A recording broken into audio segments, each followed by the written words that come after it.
ऐसे कार्यों के लिए उन्होंने ट्रस्ट बनाया है जो उन संपन्न व्यापारियों उद्योगपतियों के लिए एक अनुकरणीय उदाहरण है।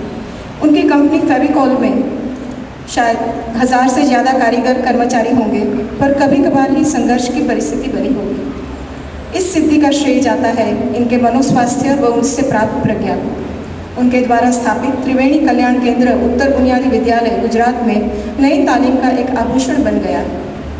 उन्होंने दर्शक फाउंडेशन खड़ा किया है जो हर वर्ष साहित्य, ग्राम सेवा व नई तालीम के लिए उत्तम कार्य के लिए 1-1 लाख रुपए का इनाम देता है। उनके अमृत महोत्सव पर जो अभिवादन ग्रंथ प्रकट हुआ है उसे पढ़े तो उनके बहुमुखी प्रतिभाशाली व्यक्तित्व, सरलता व निराभिमानपन का अंदाज आता है।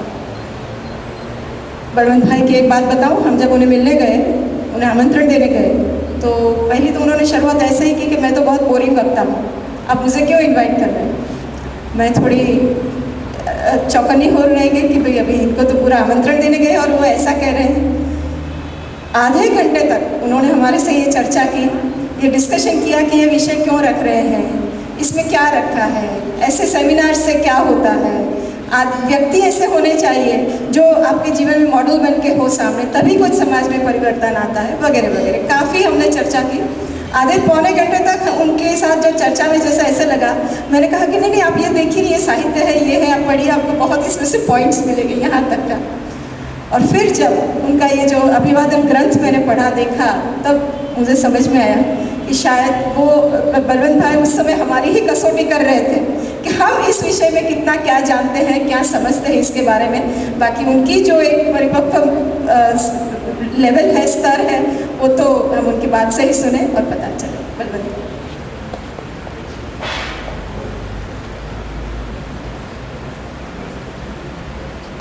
बलवंत भाई के स्वागत के लिए मोहिते जी।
आदरणीय प्रमुख श्री किशनभाई तथा અહીં ઉપસ્થિત ભાઈઓ અને બહેનો,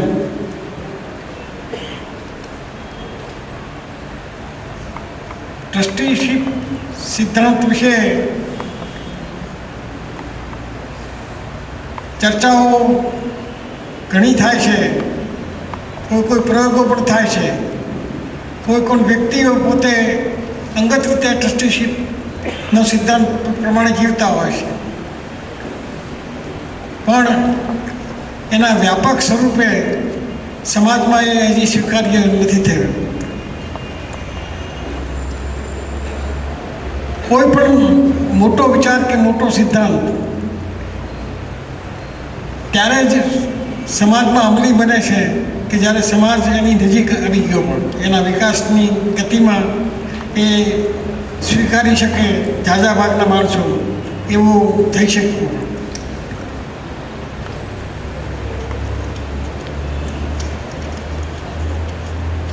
પહેલું બાજીએ ગાંધીજીના સત્યાગ્રહની વાત કરી તો એમાં એમ લખે છે કે ગાંધીજીનો સત્યાગ્રહ સફળ થયો એનું કારણ હિન્દુસ્તાનમાં આધ્યાત્મિક રીતે અનેક વ્યક્તિઓએ એવી તૈયારી કરી રાખેલી, એ તૈયાર પરિસ્થિતિ હતી એટલે ગાંધીજીનો સત્યાગ્રહ સફળ થઈ શક્યો અને એ સ્વીકાર્ય થઈ શક્યો. એવી રીતે ટ્રસ્ટીશીપનો સિદ્ધાંત સ્વીકાર્ય થાય એ પહેલાં એની પૃષ્ઠભૂમિકા સમાજમાં તૈયાર કરવી પડે અને એ જેટલો સમય લે એટલો સમય આપીને જે લોકો વ્યક્તિગત રીતે અથવા તો ગ્રુપમાં ટ્રસ્ટીશીપની સિદ્ધાંતને આગળ વધારવા માગતા હોય એનું સંશોધન કરે અને કઈ રીતે એ પ્રેક્ટિકલ છે, સમાજમાં એ સ્વીકાર્ય થઈ શકે છે જાજો વાગે, એના ઉપર બધો ઘણો આધાર છે. ખેતીની સંસ્કૃતિ આપણી જ્યાં સુધી હતી ત્યાં સુધી ટ્રસ્ટીશીપના વિચારને બહુ મહત્ત્વનો હતો, કારણ કે નાના નાના ગામડાઓ અને એમાં કોઈ દુઃખી ગરીબ કે એવી પરિસ્થિતિ હોય તો એનું એ ગામના ભાઈઓ એનું સોલ્યુશન ગોતી કાઢે અને એ રીતે સમાજ ચાલતો. ઇન્ડસ્ટ્રીયલાઇઝેશન થયું, મોટા મોટા શહેરો થવા માંડ્યા, આવકમાં બહુ ફરક પડવા માંડ્યો, એક કોર અઢળક સંપત્તિ થવા માંડી, બીજી બાજુ એકદમ ગરીબી થવા માંડી. એ પરિસ્થિતિમાં જે લોકો વિચારે છે, જે લોકો હમદર્દી છે, એ બધાને એમ થયું કે આ અન્યાય છે. કોઈ પણ એક માણસ અતિ સમૃદ્ધ થઈને પૈસાનો દુરુપયોગ કરે કે મોજશોખ કરે કે ગમે તે કરે અને હજારો માણસોને પૂરું ખાવાનું ન મળે, એ પરિસ્થિતિ આપણી માનવ સમાજમાં કોઈને પસંદ પડતી નથી. બધાને એમ થાય છે કે આમ ન થવું જોઈએ, પણ કરવું શું? એનો કોઈ ઉકેલ ઇકોનોમિક પદ્ધતિમાં કે કોઈ પોલિટિકલ સિસ્ટમમાં કે કોઈ વ્યવહારમાં હજી મળતો નથી.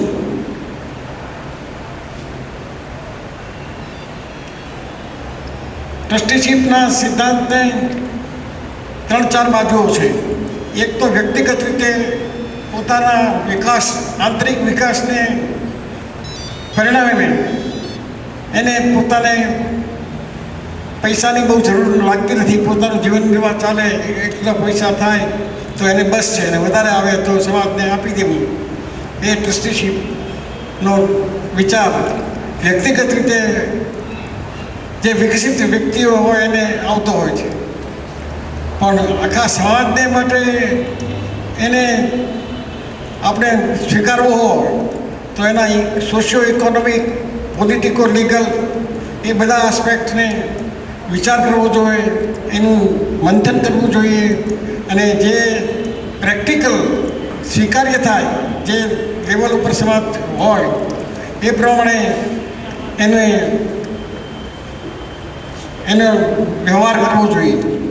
તો એ પરિસ્થિતિ અત્યારે તો બહુ આકર્ષક દેખાતી નથી. આપણે ઘણું ઈચ્છીએ, આપણા હૃદયને દુઃખ થાય, પણ સમાજમાં ફેરફાર કરવો એ લોઢાના ચણા ખાવા જેવું છે. વાતો કરી શકાય, સિદ્ધાંતોની ચર્ચા થાય, પણ સમાજમાં એ સ્વીકાર્ય બને એવી જ્યાં સુધી કોઈ ઇકોનોમિક સિદ્ધાંતમાં શોધ ન થાય ત્યાં સુધી કેપિટલિઝમ કે સોશિયલિઝમ કે કમ્યુનિઝમ કે કોઈ પણ ઇઝમ આવે એ બધા વાયોલન્સથી, હિંસાથી એ લાવી શકે તો એ ટકે નહીં.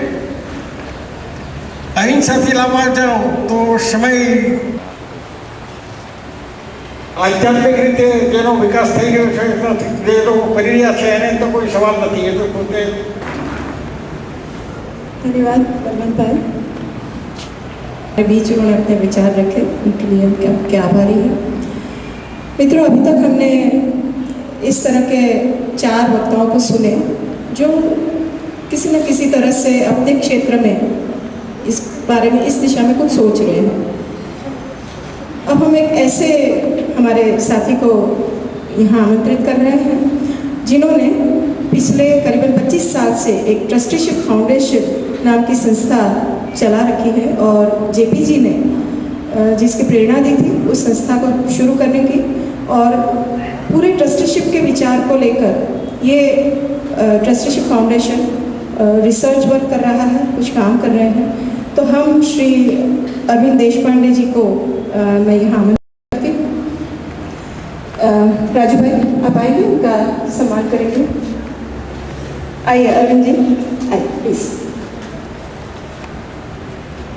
हम अरविंद जी से विनती करेंगे कि ट्रस्टीशिप पर आज तक जो काम हुआ, या तो ऐसे उदाहरण हो भारत में या तो विश्व में, कि जिसके बारे में हमें कोई ऐसे फिगर्स, ऐसे स्टैटिस्टिक्स मिल सके, अनुभव मिल सके।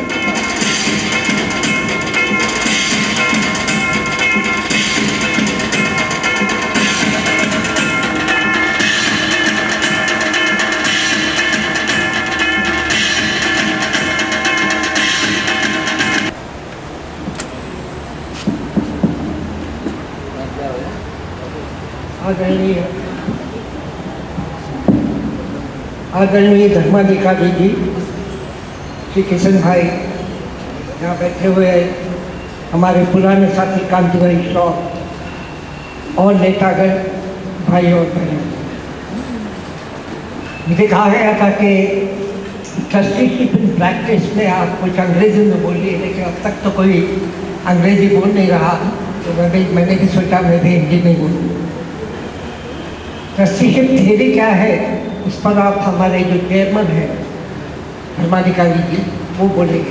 मैं सिर्फ आपको इतना बताना चाहता हूँ कि अब तक क्या कोशिश हुई और हम कहाँ पहुँच गए। गांधी जी ने ट्रस्टीशिप का विचार तो रखा, उसके अनुसार नाथवाला साहब ने एक फॉर्मूला बनाया, लेकिन उसके बाद गांधी जी को ट्रस्टीशिप के बारे में कुछ काम करने के लिए बिल्कुल समय नहीं मिला, क्योंकि आज़ादी की लड़ाई चल रही थी और फिर उसके बाद तो रहे ही। तो 1948 से लेकर 1965 तक, 1965 तक ट्रस्टीशिप का कुछ नाम भी कोई नहीं लेता था। 1965 में श्री जयप्रकाश जी ने डॉक्टर सी.डी. देशमुख को साथ लेके, वो ग्राहक है, कंज्यूमर्स, और चौथा स्टेक होल्डर जो है वो समाज। अपने यहाँ एक मंत्र है, हम लोग हमेशा बोलते रहते हैं, मातृदेवो भव, पितृदेवो भव, आचार्य देवो भव, अतिथि देवो भव। और गांधी जी ने या जयप्रकाश जी ने इसके साथ और एक जोड़ा है, वो समाज देवो भव, कि समाज के लिए समाज भी आपका एक स्टेक होल्डर है। तो ये 4 लोगों के लिए हर कंपनी को कुछ न कुछ करना चाहिए। उसके बाद 65 से लेकर करीब 70 साल तक धीरे धीरे काम चलता रहा। 70 साल में जयप्रकाश जी ने नानी पालखीवाला, मीनू मसानी और सब लोगों से ये कहा, हम लोग जो काम कर रहे थे उनसे कहा कि आप एक कॉन्फ्रेंस बुलाइए, वहाँ ये तय कीजिए कि हर कंपनी की जो दायित्व है या ड्यूटीज़ या ऑब्लिगेशन जो है वो तय कीजिए। तो वो किया गया कि कंपनी का या जिनके पास जो पूंजी लगाते हैं उनका जो दायित्व है, शेयर होल्डर्स की तरफ क्या है, ग्राहकों की तरफ क्या है, जिस समाज में रहते हैं वो उस समाज के लिए क्या करना चाहिए, और अपनी जो लेबर है, काम करने वाले, उनके लिए दायित्व क्या है, ये तय किया गया। ये होने के बाद एक अपील हम लोगों ने तैयार की थी, जिस पर जयप्रकाश जी ने खुद दस्तखत की थी, और उस सेमिनार के जो चेयरमैन थे नानी पालखीवाला, उन्होंने लिखी थी। उसमें यह कहा गया था हर कंपनी को कि आपकी जो मेमोरेंडम ऑफ एसोसिएशन होता है या आर्टिकल्स ऑफ एसोसिएशन होता है, उसमें एक नया सेक्शन लाइए, एक नई बात लाइए। ये कहिए कि every company is not only responsible to its shareholders and workers, but also to the consumers and the community at large. तो ये 2 बात आप तय कीजिए और अपने लीगली इस बात को मान लीजिए। दूसरा ये कहा गया कि अगर ये बात आप करते हैं तो ये मालूम कैसा होगा कि जो आप कह रहे हैं वो करते हैं या नहीं कर रहे हैं। तो इसके लिए ये कहा गया कि आप हर 3 साल में एक बार सोशल ऑडिट कराइए। सोशल ऑडिट का मतलब ये है कि समाज के जो प्रतिष्ठित 2-4 लोग हैं उनको बुलाइए, उनके सामने आप क्या कर रहे हैं वो बताइए, और उनको ये कहने दीजिए कि ये कंपनी समाज के लिए ये काम कर रही है, ग्राहक के लिए ये काम कर रही है। तो an article on social responsibilities of business and social audit. तो ये अपील जो हम लोगों ने किया था वो 100 जो अपने हिंदुस्तान की सबसे बड़े कंपनी ने उनको भेजा था, उसका असर ये हुआ कि 6 कंपनीज ने सिर्फ अपना कॉन्स्टिट्यूशन या आर्टिकल्स बदल दिए। 3 तो टाटा के कंपनी थे, एक मुकुंद आयन था, एक ACC लिमिटेड कंपनी थी। तो इन लोगों ने सिर्फ 5 या 6 लोगों ने अपने आर्टिकल्स बदल दिए, लेकिन कोई भी कंपनी सिवाय JRD टाटा के ये मानने को तैयार नहीं था कि अभी सोशल ऑडिट कराएंगे। उनकी वो लगता था ये तो बहुत आगे की बात है, अभी इसके बारे में बात नहीं कर सकते। तो इससे जो है AP वॉज डिसअपॉइंटेड कि भाई 100 लोगों में से 15। लेकिन एक बात उनके ध्यान में आई कि इसका असली कारण ये है कि ट्रस्टीशिप का जो विचार है उसका अवेयरनेस ही नहीं है लोगों में। जो अवेयरनेस होना चाहिए, there are 3 things about trusteeship. One is the attitude, जिसको अवेयरनेस से बदला जा सकता है। दूसरा है it has to be a legal form, and the third one has to be a technique, किस तरह से आप प्रैक्टिस कर सकते हैं। तो JP ने जब ये उनका जो रिस्पॉन्स था इंडस्ट्री का वो जब देखा, फिर कहा कि नहीं, इसको अवेयरनेस बनाने की ज़रूरत है और लेजिस्लेशन की कोशिश करेंगे। अभी शाह साहब ने कहा कि लेजिस्लेशन की दूर की बात है, अभी इसकी बात नहीं करनी चाहिए। लेकिन मैं आपको, मेरी आपसे एक अपील है कि कोई भी कल्पना आगे ले जाने के लिए, मैं ये नहीं कह रहा हूँ कि ज़बरदस्ती हो, जिसको हम इनेबलिंग लेजिस्लेशन कहते हैं, ऐसा तैयार होना ज़रूरी है। ऐसा कानून इंग्लैंड में बना है। इंग्लैंड में ट्रस्टीशिप पर एक कानून बनाया गया है, कंपल्सरी नहीं है। जिनको ट्रस्टीशिप प्रैक्टिस करनी है वो जो रजिस्टर करते हैं, they don't register it as a public limited और private limited company, but as a trusteeship और what is called common ownership company. आज करीब 1200 ऐसी कंपनियां इंग्लैंड में हैं। तो इसलिए लेजिस्लेशन की ज़रूरत है। लेकिन हमारे यहाँ बहुत कोशिश करने से अभी तक कानून बनाने की, सबसे पहले डॉक्टर राम मनोहर लोहिया ने एक बिल लाया ट्रस्टीशिप पर, वो आगे नहीं बढ़ा। उसके बाद जॉर्ज फर्नांडिस ने कोशिश की, वो भी आगे नहीं पहुंचा। फिर जनता के राज्य में डॉक्टर रामजी सिंह थी, उन्होंने एक ट्रस्टीशिप का बिल रखा, लेकिन वो सिलेक्ट कमेटी के गया और बाद में वो सरकार नहीं रही।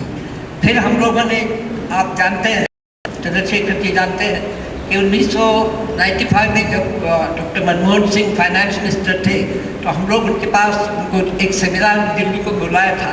उनसे कहा कि आप सिर्फ एक नया सेक्शन कंपनी लॉ में रखिए, जहाँ ये कहिए कि anyone who wants to run his company on trusteeship principles should be allowed to do so, and then he will be exempted from all other restrictions that any private limited company or public limited company has. क्योंकि जो कानून में है वो तो करते ही है trusteeship, उससे भी कुछ ज़्यादा करने की कोशिश करते हैं। लेकिन डॉक्टर मनमोहन सिंह जी ने उस वक्त कहा कि पहले आप ट्रेड यूनियंस को मनवाएं, उनको मनवाने लगाइए, वो अगर हाँ कहते हैं तो फिर हम कंपनी लॉ बदलते हैं। यहाँ तक पहुँच गया। इसके बाद आगे नहीं सर, फिर भी हम लोगों ने 2 या 3 कंपनी रजिस्टर की, बट कानून नहीं होने की वजह से private limited company.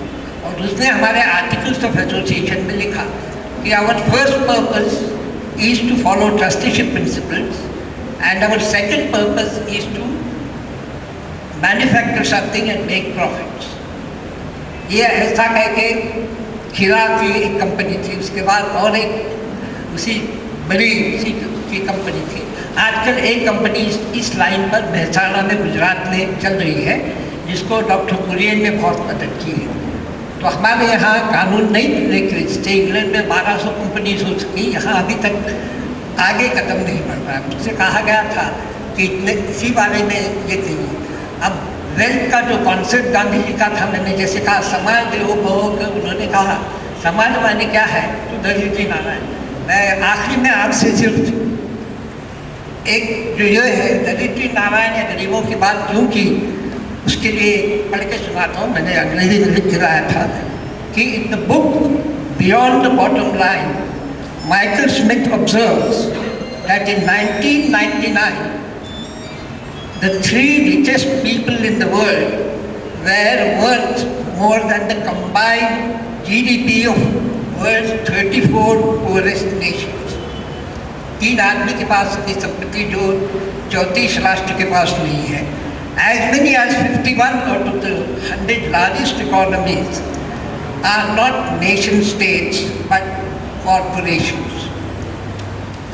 12 billion people today barely are able to survive, and the future of markets is actually in poor countries like coming from Africa, South America, part of Asia. तो उसी आदमी American विचार ने कहा है, वो कह के मैं अपना ये खत्म कर देता हूँ. उसने कहा कि those who chase profits on a single-minded basis or mere growth for its own sake can leave behind deforestation, global warming, poverty and resultant social unrest. So, इतना अवेयरनेस और एक बात आजकल एक बात तो हो गई है कि सब कॉर्पोरेशंस कॉर्पोरेट रिस्पॉन्सिबिलिटी की बात कर रहे हैं. So, although this work hasn't gone very far, yet the fact remains that today most corporations are trying to redefine themselves in this age of crisis and opportunity. Thank you very much.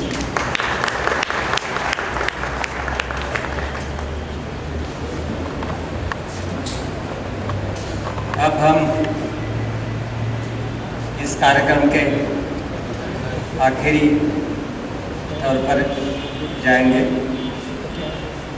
मित्रों, हम सब लोग जानते हैं कि किशन भाई का जन्म धनवान या अमीर परिवार में नहीं हुआ, किंतु आर्थिक विपन्नता से गुजरना पड़ा, जिससे श्रम, नीति, करुणा, सादगी से वे संस्कारित हुए. शिक्षक की पेशा से जीवन की शुरुआत करके बिल्डिंग कंस्ट्रक्शन व्यवसाय उन्होंने शुरू किया. सौभाग्य से उनमें सातत्य से उनको सफलता मिलती रही. सर्वोदय विचार से उनका संबंध संपर्क निर्माण हुआ. महात्मा गांधी जी के विश्वस्त संकल्पना से वे प्रभावित हुए. इसी रास्ते से अपनी निजी मिल्कियत का उपयोग उन्होंने करना शुरू किया. सन 1974 में लोकनायक जयप्रकाश सिंह ने संपूर्ण क्रांति की संकल्पना और भ्रष्टाचार विरोधी जन आंदोलन का प्रस्तुतिकरण किया. इसमें और 1975 के इमरजेंसी के खिलाफ किशन भाई ने तन-मन धन से अपना योगदान दिया. लोकसभा विधानसभा के चुनाव में राष्ट्रीय स्तर पर किशन भाई ने मतदाता जागृति का अच्छा कार्य किया. सन 1987 में मुंबई में हुए अखिल भारत सर्वोदय समाज सम्मेलन की सफलतापूर्वक जिम्मेदारी उन्होंने निभाई. संपूर्ण क्रांति, लोक समिति, लोक स्वराज्य उनके रुचिपूर्ण कार्यक्रम रहे हैं. उन्नत चरखे के लिए महात्मा गांधी जी ने रुपये 1 लाख का पुरस्कार जाहिर किया था. दुर्भाग्य से गांधी जी चल बसे. गांधी जी के इस आश्वासन को खादी वाले भूल गए. अंबर चरखे का जिन्होंने निर्माण किया, इस अंबर चरखे के आधार पर देश के अनेक देहातों में करीबन 15 लाख बेरोजगार भाई बहनें कताई बुनाई से रोजी रोटी कमाई करते हैं. ऐसे अंबर चरखे के शिल्पकार प्रवर्तक अंबर जी को ढूंढ निकालकर किशन भाई ने उनको रुपये 1 लाख का पुरस्कार प्रदान करके राष्ट्रपिता के आश्वासन की पूर्ति की. गत 10-15 सालों से राष्ट्रीय युवा संगठन, गोरक्षा, गोसेवा, नशा मुक्ति, सेंद्रीय कृषि, डांस बार और अश्लीलता विरोधी मंच, शिक्षा, आरोग्य अधिकार, इन प्रवृत्तियों में से किशन भाई जुट गए हैं. इन प्रवृत्तियों के माध्यम से किशन भाई ने राष्ट्रपिता के प्रिय और आतंकवाद को रोकने के लिए सद्भावना संघ का सबको जोड़ने वाला मिशन शुरू किया है. श्री किशन भाई क्या सोचते हैं मैं नहीं बता सकता, किंतु किशन भाई जिस रास्ते पर चल पड़े हैं वह रास्ता ट्रस्टीशिप की तरफ जाने वाला है. इस विषय का अभी चर्चा सत्र जो हमने संपन्न किया उसका समापन तो होगा ही, उसके साथ साथ धर्माधिकारी जी उसका समापन करेंगे. अब मैं श्रद्धेय चुनीबाई से प्रार्थना करूंगा कि वे ऊपर आकर किशन भाई का सम्मान करेंगे. चुनी भाई को लेकर आएंगे.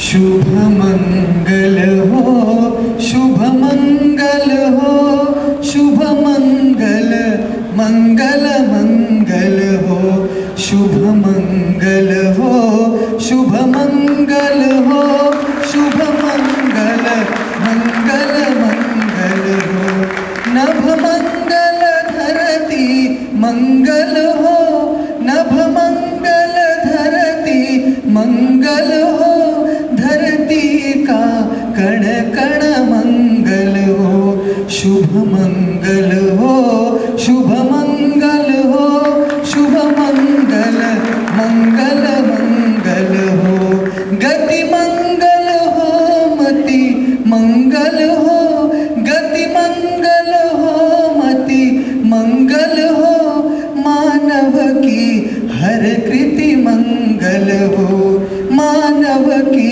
हर कृति मंगल हो, शुभ मंगल हो, शुभ मंगल हो, शुभ मंगल, मंगल मंगल हो, शुभ मंगल, मंगल मंगल हो, शुभ मंगल, मंगल मंगल हो। धन्यवाद। किशन भाई की खादी जीवन की निष्ठा रही है, इसलिए उनका सम्मान 75 मीटर खादी के थान से किया जाएगा। चुनी भाई उनको प्रदान करेंगे।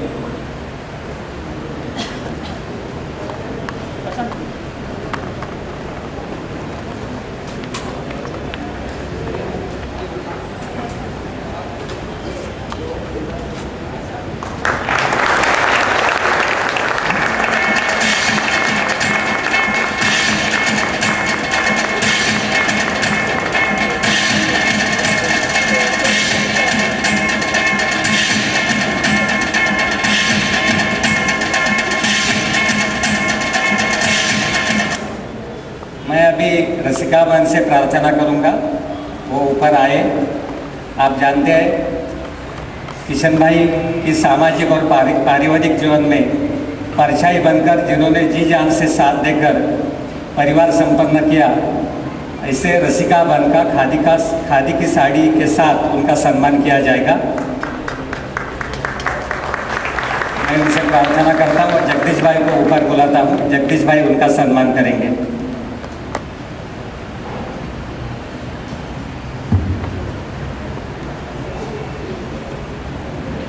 शुभ मंगल हो, शुभ मंगल हो, शुभ मंगल, मंगल मंगल हो, मति मंगल हो, प्रीति मंगल हो, मति मंगल हो, प्रीति मंगल हो, जीवन का क्षण क्षण मंगल हो, जीवन का क्षण क्षण मंगल हो, शुभ मंगल हो, शुभ मंगल हो, शुभ मंगल, मंगल मंगल हो। मैं चुनी भाई से प्रार्थना करूंगा, मैं 2 मिनट में अपनी भावना व्यक्त करेंगे।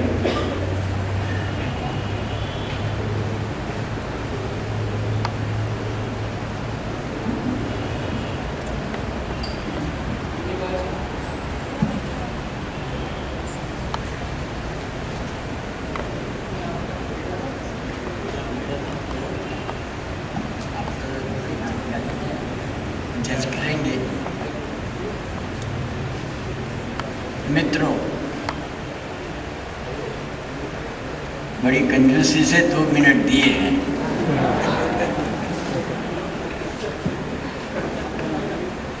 इसलिए संबोधन छोड़ देता हूँ, थोड़ी सी बात जो मन में है वो कहूँ। प्रथम वक्ता भरत भाई ने अपनी कुछ उलझनें हमारे सामने रखी थी, उसके बाद और मित्रों ने भी कुछ बातें कही। मैं सीधी कोई बात का तो जवाब अभी नहीं देना चाहता, सिर्फ इतना कहना चाहता हूँ कि ट्रस्टीशिप की बात गांधी ने कही और उस पर चलने की कोशिश हुई है आज तक, लेकिन कठिन है। मनुष्य का स्वभाव एक है, उसको जाना है दूसरी दिशा में। मनुष्य प्रकृति की संतान है, तो प्रकृति में जो नियम है, प्रकृति के नियम, उसमें से निकलकर संस्कृति की तरफ जाना, ये उसका जीवन का ध्येय होना चाहिए। और उस तरफ गति कर रहा है समाज। ऐसे नहीं है कि समाज उस दिशा में गति नहीं कर रहा है, लेकिन ये कोशिशें चल रही है। प्रकृति क्या है मनुष्य की? स्वार्थ की प्रकृति है।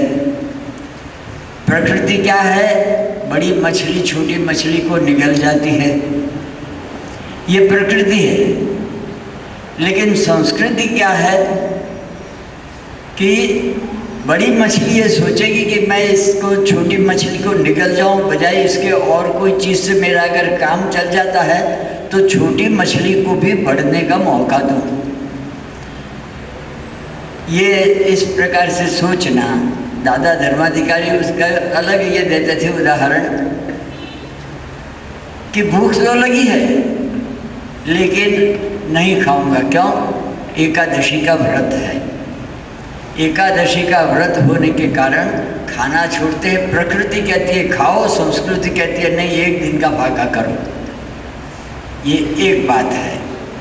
दूसरी बात उसमें से हमको जो फलित होती है वो ये है कि मनुष्य अपने स्वार्थ के कारण जो कर रहा है उसको वो कहीं जाके रोके कि भाई स्वार्थ को तो इस हद तक मैं ले आया, अब मैं निस्वार्थ ढंग से कुछ करूं, समाज की भलाई के लिए कुछ करूं। इस प्रकार की सोच में से ये ट्रस्टीशिप के सिद्धांत निकला है। स्वार्थ है। मैं भरत भाई को कहता हूँ कि व्यक्तिगत जो अपनी बुद्धि है उससे जो प्राप्त करने का अधिकार जो माना जाता है, उसका उदाहरण आपको देखना हो तो कभी ट्रेन से बलसार से इस तरफ आइए। इस तरफ आएंगे तो रास्ते में जो नदियाँ दिखेंगी उनका पानी का रंग लाल है। क्यों लाल हुआ? कमाने की जो नीयत है उसमें से ये होता है कि जो एफ्लुएंट निकलता है उसमें से, कारखाने में से जो जहरीला पानी निकलता है, अब उसको उसका साफ करने जाऊं तो खर्चा होता है, नदी में फेंक दो। चोरी छुपी से नदी में फेंकते, ये धंधा पूरे भारत में चल रहा है। गंगा गटर बन गई है, जमुना का पानी तो नहाने लायक भी नहीं बचा है। ऐसी हालत जो हो गई है वो इस प्रकार का जो नंगा नाच है स्वार्थ का, उसके कारण से हो रहा है। उसके ऊपर कहाँ कंट्रोल करेंगे, कैसे कंट्रोल करेंगे, ये सवाल है हमारे सामने। और उसमें से ये गांधी ने कहा कि इसलिए ट्रस्टीशिप का सिद्धांत कीजिए, क्योंकि स्टेट कैपिटलिज्म का तो हमने देख लिया, रशिया ने किया वो। और व्यक्तिगत पूंजीवाद की बात मैंने आपको बताई कि नदियों का पानी लाल कर रहे हैं। हमारे अहमदाबाद में आइए, मैं आपको ऐसे कई पैसे वाले लोग बताऊंगा जो अपना गंदा जहरीला पानी बोर करके ज़मीन में नीचे उतार देते हैं।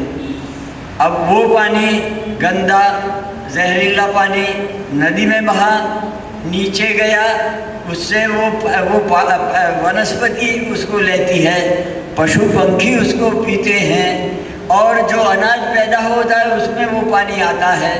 इस प्रकार से पूरे समाज के साथ दुश्मनी का व्यवहार, ये जो व्यक्तिगत स्वार्थ है वहाँ हमको उस छोर तक ले जाता है। इसलिए अगर मनुष्य अपनी सोच से न करे तो उसमें फिर सोशल सैंक्शंस आएंगे। सोशल सेंक्शंस को रोकना हो तो मनुष्य को अपने को सुधारना पड़ेगा। स्वराज का गांधी जी ने जो अर्थ कहा था उसका अर्थ यही है। स्वराज यानी अपने हाथ में सत्ता आ जाए, वो स्वराज नहीं है।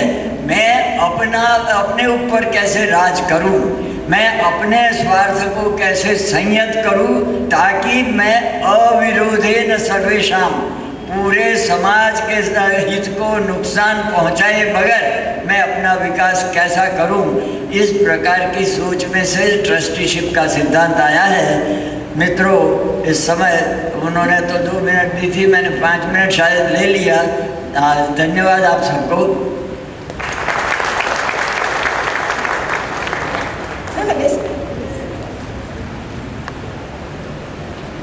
धन्यवाद चुनी काका, आपके आशीर्वचन के बिना और आप अहमदाबाद से इतनी लंबी यात्रा करके खास इस प्रसंग के लिए आए हैं और हम आपको सुने नहीं थोड़ी क्षण के लिए भी। तो मित्रों, अभी हम आगे बढ़ते हैं। हम आदरणीय श्री चंद्रशेखर धर्माधिकारी जी से मैं विनती करती हूँ कि अपना ये बात रखें।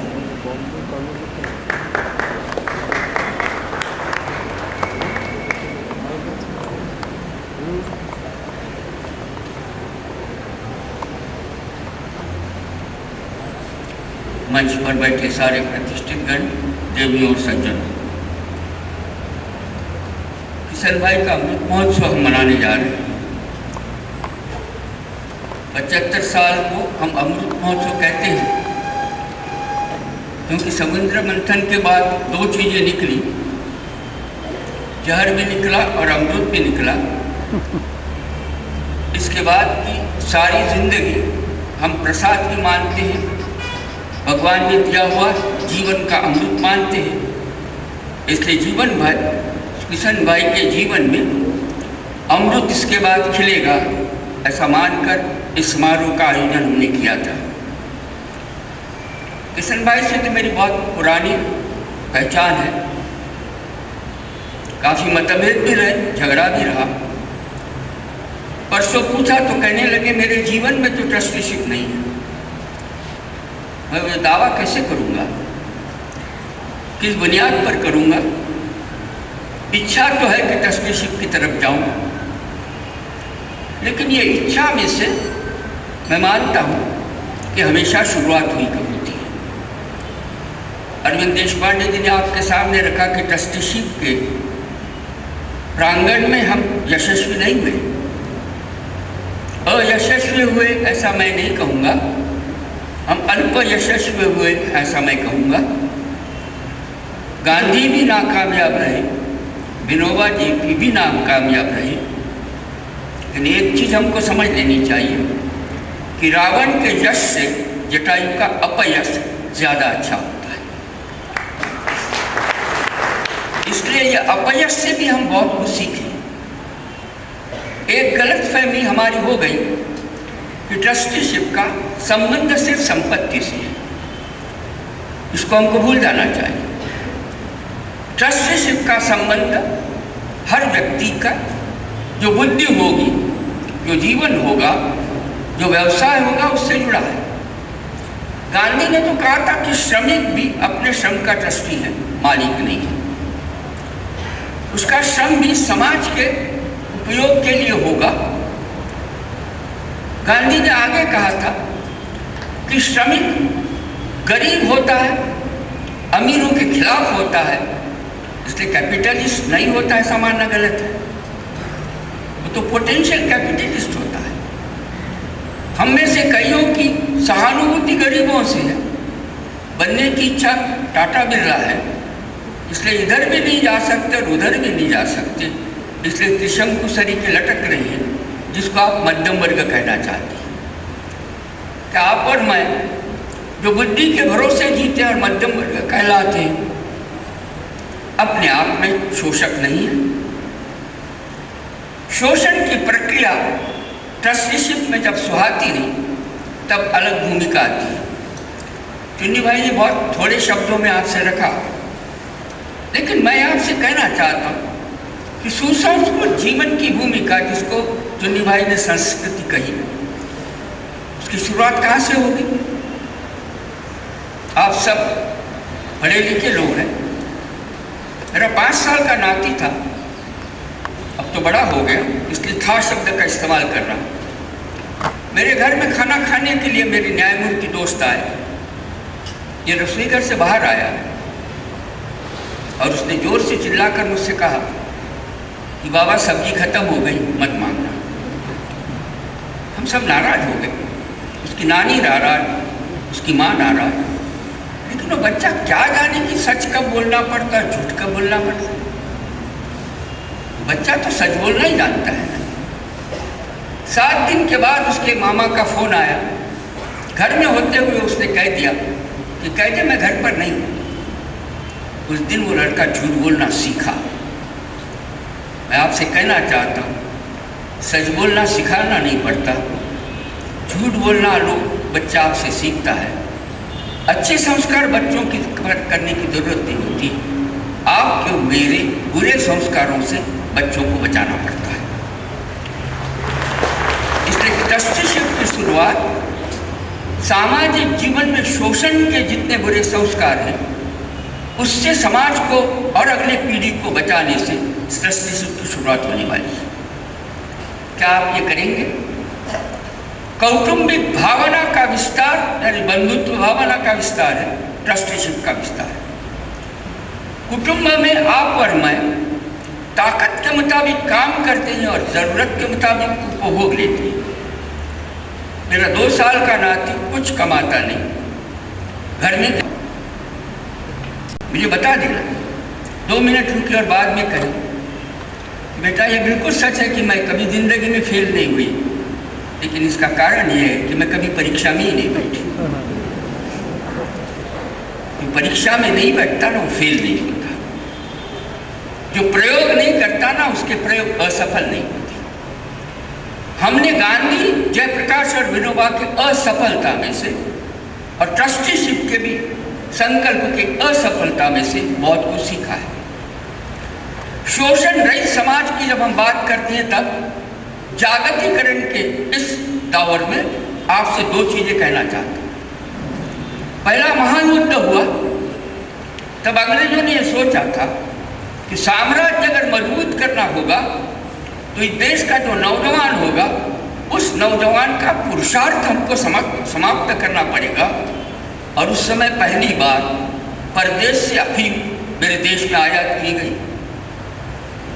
अफीम का व्यसन लगा, शराब का व्यसन लगा, और जब नौजवान व्यसन में लिप्त हो गए तब राज करना आसान हो गया। अब इसके बाद आपसे कहना चाहता हूँ, जागतिकीकरण के दौर में 2 चीजें फिर से मेरे देश में आने वाली है।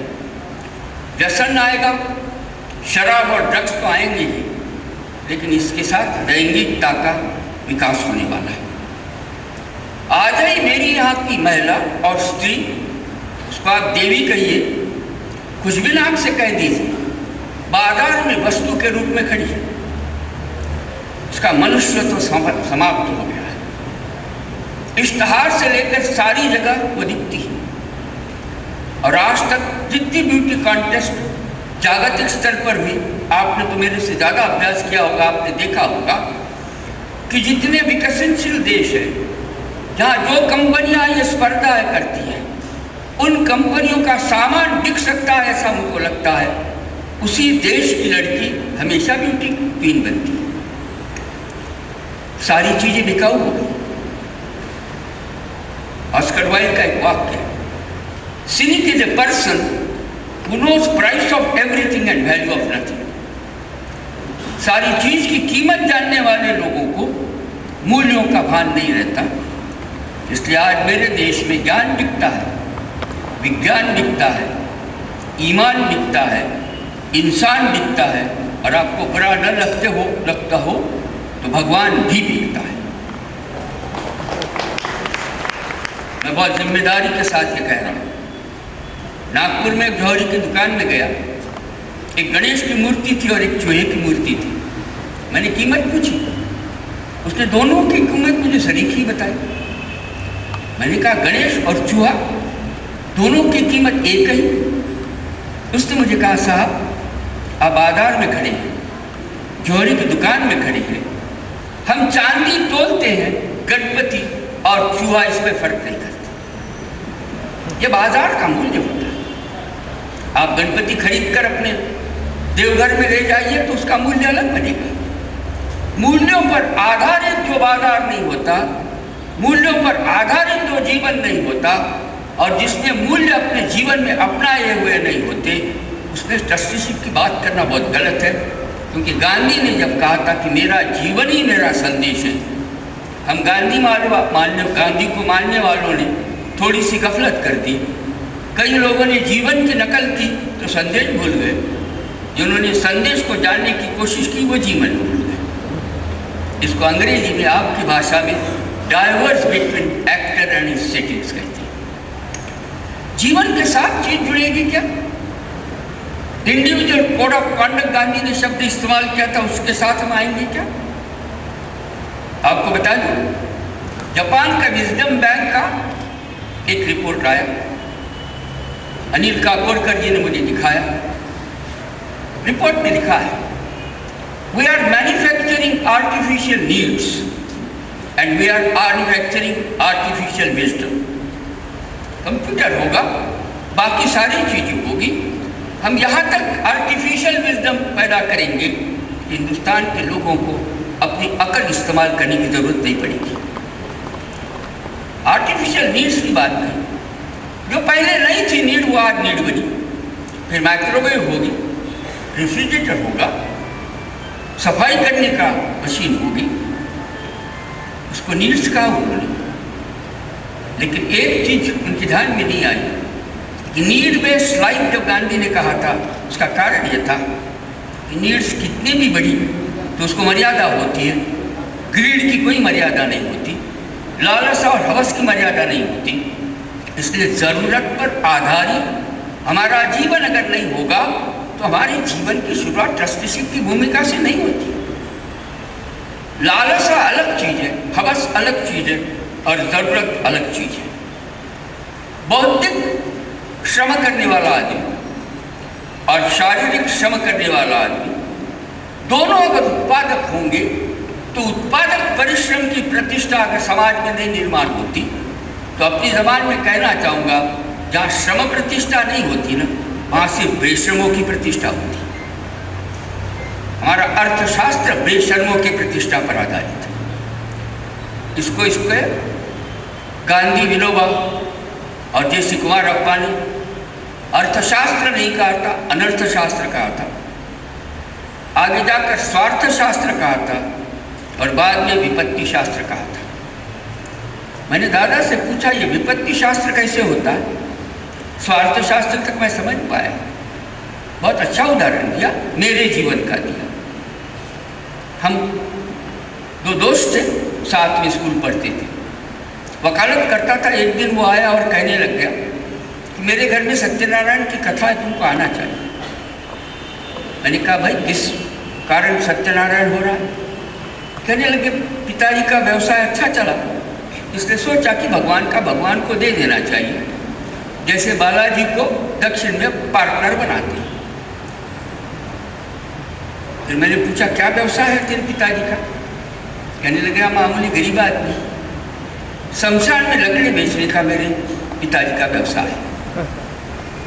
मैंने कहा, इसका मतलब ये हुआ कि नागपुर में लोग ज़्यादा मरे, इसलिए तेरे पिताजी की लकड़ी ज़्यादा बिकी, इसलिए तुझे मुनाफा हुआ, उसका सत्यनारायण तू करेगा और वो प्रसाद खाने मैं आऊँगा।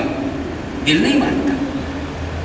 उसने मुझे जवाब में पूछा कि नागपुर के बहुत बड़े डॉक्टर ने व्यवसाय अच्छा चला इसलिए सत्यनारायण किया, तो क्या मतलब हुआ? पानी के इंजेक्शन ज़्यादा दिए गए, बीमारी बढ़ी। मेरी लड़की डॉक्टर है। मैंने कहा, आएगी क्या मुंबई? तो कहती आऊँगी, अभी हेल्दी सीजन है। बीमारी पर जीने वाला डॉक्टर। और बाद में उसने मुझसे पूछा, तुम्हारे शरीर के वकील ने बहुत अच्छा व्यवसाय चला करके सत्यनारायण किया, तो क्या मतलब हुआ? गुनहगारी बढ़ी, मियाँ बीबी के झगड़े ज़्यादा बढ़े। गांधी ने यह कहा था कि जिस समाज में लोगों के विपत्ति पर कमाई करने का जरिया ढूंढा जाता है, वो हमेशा विपत्ति शास्त्र होता है, और विपत्ति शास्त्र के भरोसे आज सारा बाजार चल रहा है, सारा अर्थशास्त्र चल रहा है। शोषण रहित समाज की आकांक्षा नहीं होगी तो ट्रस्टीशिप की भूमिका की तरफ हम नहीं जा सकते। मुझे याद है ना, धर्मयुग में व्यंग्य चित्र आया था। बम्बई में दो भिखारी फुटपाथ पर बैठकर बात कर रहे थे कि तो एक दूसरे का लड़का क्या करता है। एक ने कहा मेरा एक लड़का दुबई में, दूसरा अमेरिका में। दूसरे भिखारी को अच्छा लगा, पूछने लगा क्या करती है, क्या पूछता है। एक दुबई में भीख मांगता है, एक अमेरिका में भीख मांगता है। भीख, ब्याज और डिविडेंड पर चलने वाला अर्थशास्त्र अनर्थशास्त्र होता है, ऐसा गांधी ने कहा था। और आज तक तो हमने साम दाम दंड भेद सारे देखे थे, लेकिन कर्जे के भरोसे देश की अस्मिता बिकी जाती है, ये कभी नहीं देखा था। सतीत्व बेचने वाली महिला मेरे देश में नहीं थी, लड़के और वो खुद भी भूखी भरी मरती हो। अब तो सतीत्व बेचकर आप देश को पालना चाहते हैं। इसको सोचेंगे कि नहीं सोचेंगे? अपरिग्रह यानी भिखारी का अपरिग्रह नहीं होता। मैं अगर चौपाटी पर भेल खाने जाता हूं तो लोग कहते हैं ताजमहल होटल में जाकर पैसा खर्च करके खाने की बेटे की हिम्मत नहीं है, पैसे भी नहीं है, इसलिए भेल खाता है। मेरे साथ रामकृष्ण बजाज आए थे, तब लोगों ने कहा ये तो रामकृष्ण बजाज का शौक है, उनका शौक होता है। मेरी उसको मैं कह दूँ एक तरह की व्यावसायिक नहीं लेकिन नीति मूल्यों से जुड़ी हुई मेरा भिखारीपन होता है। इसको कहीं आप समझें। खादी की शाल आपको उड़ाई, मुझे बहुत अच्छा लगा। 65 गज खादी का कपड़ा किशन भाई को दिया, उससे भी ज़्यादा अच्छा लगा, क्योंकि मैं जानता हूँ कि किशन भाई को 6 गज कपड़ा लेकर बाकी मुझे देने वाले। वितरण की व्यवस्था नहीं तो फिर संपन्नता क्या होगी?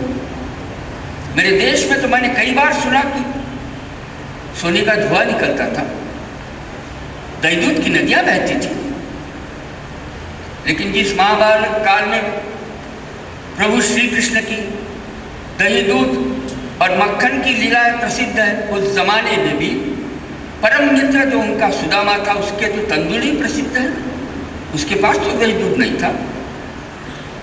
अश्वत्थामा को तो उस जमाने में भी पानी में आटा मिलाकर दूध है करके ही पीना पड़ा, उसके लिए तो एक गिलास दूध नहीं था। जिस रामराज की आप बात करते हैं उस रामराज में भी आदिवासी शबरी के पास